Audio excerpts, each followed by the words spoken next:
هي ليه طيب أغلب الناس في الدول العربية أو أغلب المشجعين في الدول العربية بيعملوا كده؟ هو ليه الناس في مصر بالذات بتعمل كده مع النادي الأهلي؟ هي ليه بعض من الجماهير المتعصبة بتعمل كده مع النادي الأهلي؟ السؤال ده ناس كتيرة بتسأله، السؤال ده الناس أكتر ناس يمكن بتسأله.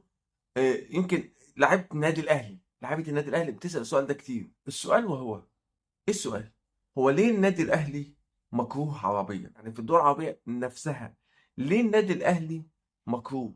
ليه النادي الأهلي بيتكره قوي في الدول العربية وفي مصر بالأخص؟ هقول لك. أنا زملكاوي، لكن لو جيت تبص كده على حاجة معينة في النادي الأهلي ما بتحصلش غير في النادي الأهلي، وهي الإدارة والتخطيط والفلوس. خلينا صراحة شوية، الفلوس. مفيش نادي في الدول العربية بيدي فلوس للعيبة أو بيعطي مرتبات للعيبة والمدربين.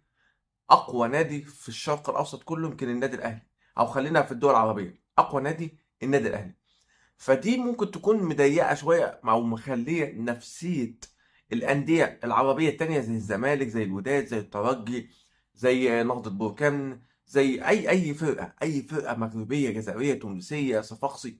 كل الفرق دي مضيقة شوية. حتى لو أنت قابلت أي لاعب وعملت معاه حوار صحفي وحبيت تسأله مثلا نفسك تلعب في النادي الأهلي ولا في نادي الزمالك، أو النادي الأهلي ونادي الصفاقسي، أو النادي الأهلي ونادي الترجي أو الرجاء، سألته هيقول لك النادي الأهلي مصر. طب ليه؟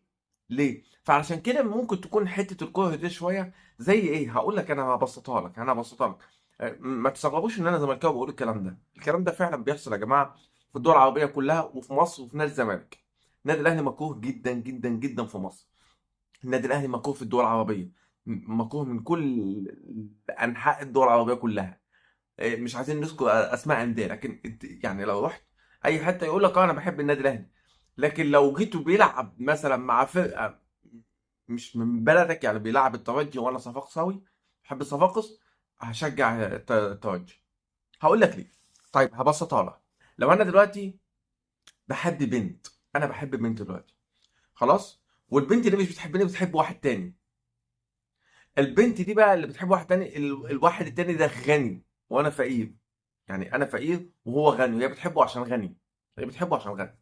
فانا دلوقتي يعني لو انا سالت بنت تانية انت تحبي تاخدي الفقير ولا الغني، هتقول لك اروح فين؟ اروح للغني. بنت تانية غير البنت دي. فهو كده يعني هو اصلا حاطط عينيه على الغني. هو اصلا بيكرهه او بيحقد عليه علشان معاه فلوس وكده.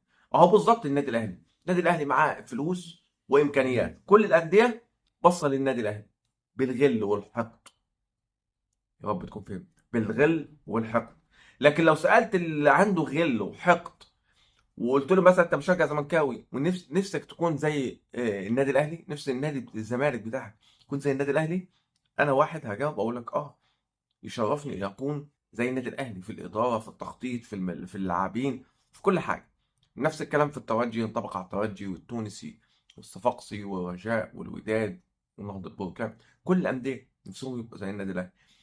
لو جيت مسكت اللعيبه الاجنبيه في الدول العربيه كلها وقلت لهم تستمر مع ناديك العربي ده ايا كان اسم النادي ولا تروح النادي الاهلي، يقول لك اروح النادي الاهلي. حتى لو تلاحظ في كل الانديه العربيه لما بتيجي تلعب النادي الاهلي في بطوله افريقيه او حاجه زي كده، اللعيبه بتطلع غلها. يعني انا فاكر الموقف لانيس بوجلبان لما كانت مع الصفاقسي، كان بيدخل دخلات عنيفه ضد لعيبه النادي الاهلي في ماتش اللي هو 1-0 بتاع محمد ابو تريكه، طبعا الهدف الشهير في الصفاقسي هناك في رادس. فانيس بوجلبان كان بيدخل بيجز بالظبط كده بالصعيدي كده، بيجز اللعيب. جز حسن مصطفى وجز اكوتي. ما كانش حد بيخلي حد يمتلك الكوره ويقف عليها من لعيبه النادي الاهلي. كان على طول بيكسب. لعيبه كتير مش عايز اقول اسماء، يعني في لعيبه كتير امثال يعني.